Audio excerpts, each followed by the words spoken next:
کیا سیرت رسول صلی اللہ علیہ وسلم کو ہم اپنی زندگیوں میں شامل کرنے میں یا اپنے ایمان کا حصہ بنانے میں، کہنے میں نہیں، بنانے میں کامیاب ہو گئے؟ یہاں پہ علماء سے لے کے عوام تک سب کو کراس دا بورڈ دیکھیے۔ بسم اللہ الرحمن الرحیم، نحمدہ و نصلی علی رسولہ الکریم، اما بعد۔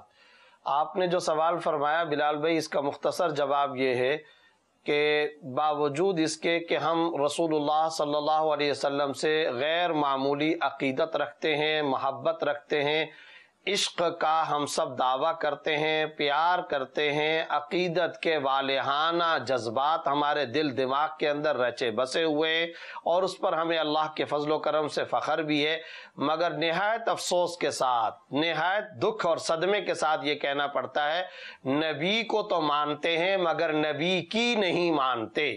نبی صلی اللہ علیہ وسلم کی سیرت طیبہ کے ساتھ بھی اور قرآن کریم کے ساتھ، یعنی دوسرے لفظوں میں قرآن اور صاحب قرآن کے بارے میں ہمارا رویہ یہ ہے کہ ہم ان پر جان دینے کے لیے تیار ہیں، ہم اس پر موت اختیار کرنے کے لیے تیار ہیں، مگر قرآن اور صاحب قرآن کے نقوش اور ہدایت پر زندگی گزارنے کے لیے ہم تیار نہیں ہیں۔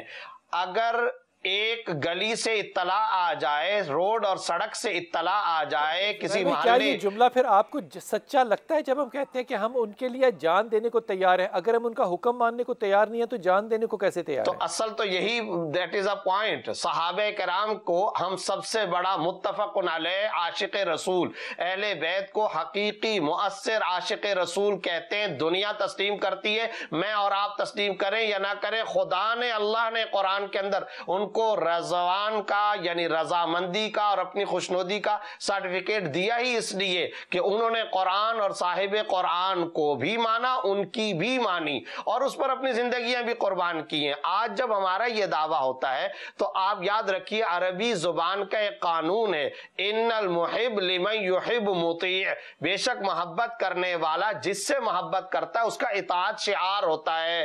میں آپ سے کہوں بلال بھائی، میں آپ کی بہت عقیدت، بہت محبت، میں آپ سے بہت زیادہ اطاعت، میں بہت انسپائر ہوں، لیکن بات میں آپ کی ایک نہیں مانوں گا۔ اب آپ خود ہی بتا دیں پھر میرے دعوے میں کتنی صداقت ہے، کتنی سچائی ہے۔ یہی بات ہم آج کہنا چاہ رہے ہیں کہ اگر ٹاؤن، محلے، روڈ، سڑک، گلی، ٹاؤن سے یہ اطلاع مل جائے نعوذ باللہ کسی نے قرآن کریم کے ایک ورقے کو گٹر کے اندر پھینک دیا، یا نعوذ باللہ سیرت طیبہ کے کسی ورقے کو پھینک دیا، میں اور آپ مرنے مارنے کے لیے تیار ہو جائیں گے۔ اور ایک اچھی بات ہے کہ ہم اپنی جانیں بھی قربان کرنا چاہتے ہیں، لیکن یہ بتائیے کہ اس ورقے یا اس ٹکڑے کے اندر سود خوری کے خلاف اللہ نے آیت کے اندر، قرآن کے اندر حکم دے رکھا ہے، وہ سود چھوڑنے کے لیے تیار نہیں ہے۔ نبی نے رشوت کے خلاف حکم دے رکھا ہے، وہ چھوڑنے کے لیے ہم تیار نہیں۔ حرام خوری چھوڑنے کے لیے تیار نہیں۔ ترک جائیداد میں بہن، ماں، بیٹی کی وراثت کے اندر حصہ دینے کے لیے تیار نہیں۔ اس رویے کو آپ کیا کہیں گے مفتی زبیر؟ اس رویے کو آپ کیا کہیں گے کہ ہم عمل کرنے کے لیے تیار نہیں ہیں لیکن کہنے کے لیے تیار ہے؟ یہ رویہ کیا ہے؟ سیرت کے ساتھ ہماری کون سی محبت ہے؟ بس یہ ہم کہہ سکتے ہیں کہ ہمیں طبعی محبت ضرور ہے،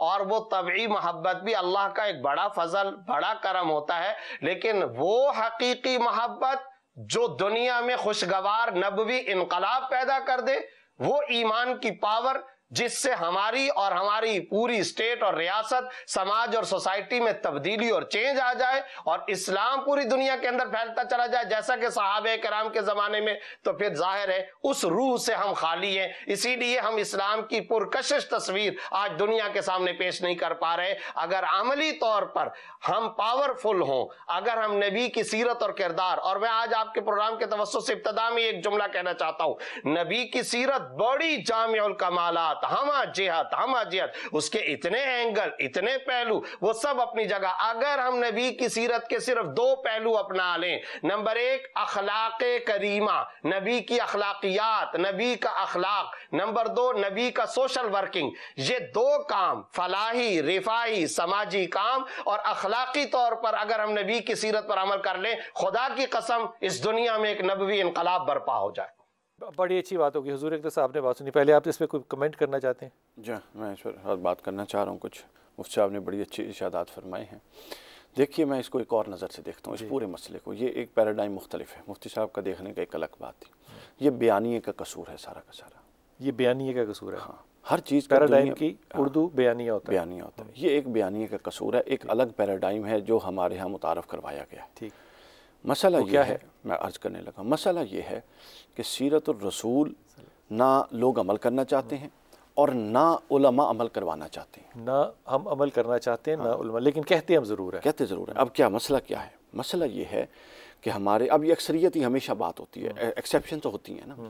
اکثریتی بات یہ ہے کہ جب سیرت الرسول صلی اللہ علیہ وسلم ایک ایسا عظیم انسان جس کی پوری زندگی عملی جد و جہد سے عبارت ہے، جس نے احد میں پتھر بھی کھائے، حدیبیہ میں جا کے لوگوں سے یہ بھی سنا کہ کیا ہم حق پر ہیں کہ نہیں ہیں، جو ایک طائف کی زندگی بھی اس کے سامنے ہے، سارے معاملات اس کے سامنے ہیں.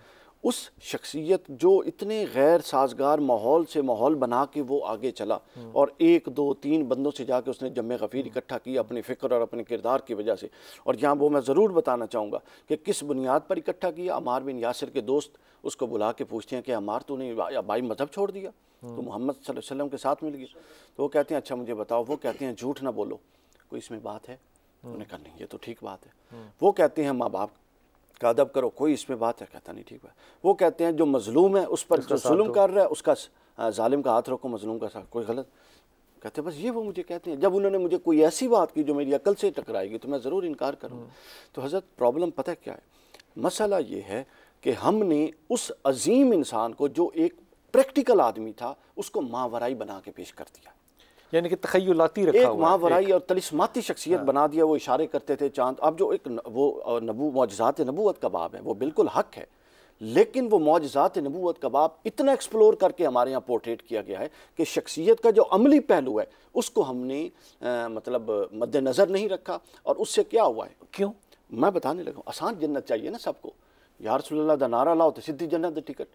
اور نماز کی کرنا ہے، تصور شفاعت مس انٹرپریٹیشن، تصور وسیلہ مس انٹرپریٹیشن. یہ مس انٹرپریٹیشنز ہیں جو ہم نے اپنے نفس کی بنیاد. یہ آپ ان پڑھیں قرآن کے اعتراضات جو قرآن نے یہود و نصارہ پر کیے. قرآن کہتا ہے میں نے تو یہاں تک کہا کہ تم یہ کام کرو، تم اس بات کو مس انٹرپریٹ کر رہے ہو. مچھلیاں میں نے کہا ہفتے کو نہیں پکڑنی، تم جمعے کی رات کو نہریں کھود دیتی ہو اور جو ادھر آ جاتی ہیں اگلے جمعے پکڑ لیتے ہو جا کے. یہ مس انٹرپریٹیشنز ہیں.